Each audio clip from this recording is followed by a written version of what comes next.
Chapter 27, Ticking Time Capsule. The banging of hammers resonated throughout the entire structure. Drills whirred and buzzed every few seconds. Sam Cooke was crooning from a speaker on the upstairs landing. President Eileen Jeffries-Lao stood smiling, drywall saw in hand, while several members of the press corps snapped photos of her and an assembled crew of Minorican volunteers.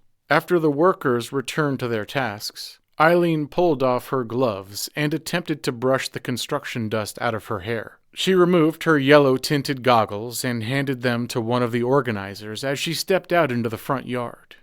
"Nice outfit," Vice President Hank Pendleton said, motioning to the beige canvas overalls Eileen had been provided earlier in the day. The big Texan was wearing his own personal outfit of buffalo plaid flannel shirt and black stone-washed jeans. "Tools of the trade," she replied.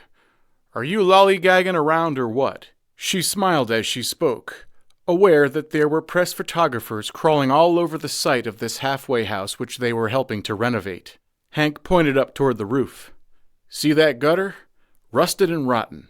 It's got to be replaced. I'm just waiting on a ladder that's tall enough so I can start ripping it down." Eileen nodded at Hank's Secret Service detail. "Are they really going to let you climb up there? You'd be quite the sitting duck. A mighty fine target." "Someone's had her coffee this morning," the vice president said to one of his minders. "Come on, back to work." An hour later, Eileen was on the move as part of a caravan that would visit a number of locations around the D.C. area to commemorate Martin Luther King Jr. Day. The TV in her limousine showed one of the many parades that were taking place across the country. On screen, a troop of black high schoolers wearing the bright outfits of a marching band proceeded down the street in unison. Business as usual. All was well on this annual celebration of Dr. King's life. Eileen fished out a metal flask from inside her handbag and took a sip.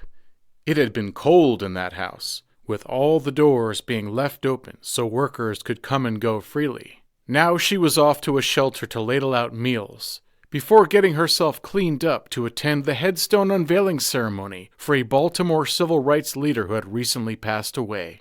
It was a grind of a day to start the week of her inaugural festivities, but nothing so stressful as the lead-up to this holiday 2 years ago. Because of all the historical bills that had come due during her first term in office, perhaps none were as potentially explosive as the ticking time capsule that was the sealed MLK archives. Back in 1977, a judge had decreed that many documents surrounding King's life and death, including the government's full-court press of surveillance as approved by FBI Director J. Edgar Hoover, should be kept under lock and key for 50 years. Eileen Jeffries-Lao happened to occupy the Oval Office when this vault was scheduled for exposure to disinfecting sunlight and much public scrutiny. A considerable number of these pages had already leaked out over the years, however, which not only cast a dark shadow on King's personal reputation, but also raised questions about the government's official narrative of the events surrounding his assassination.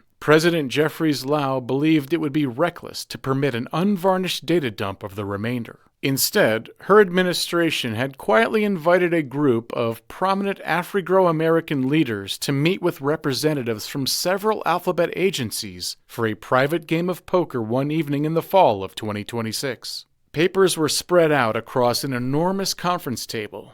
The two parties then engaged in a tense showdown, before each side selected an equal quantity of undesirable items to be destroyed, and thus lost to history for all time.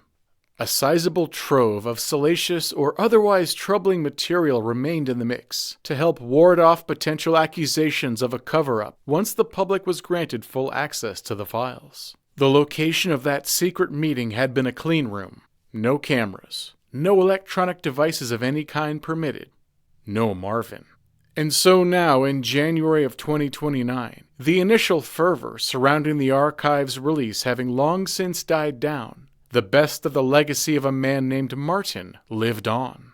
The presidential limousine eased into a parking lot where law enforcement and reporters had gathered in anticipation of Eileen's arrival. She popped a breath mint to mask any lingering traces of alcohol, then closed her handbag and waited for the car to stop. All she needed to do for the rest of the day was go through the motions with a smile on her face, because in less than a week, Eileen Jeffries-Lao would be sworn in for her second term as president. Then she would be truly free to use the full force of the United States government, FBI included, to see to it that her agenda moved forward at an aggressive pace.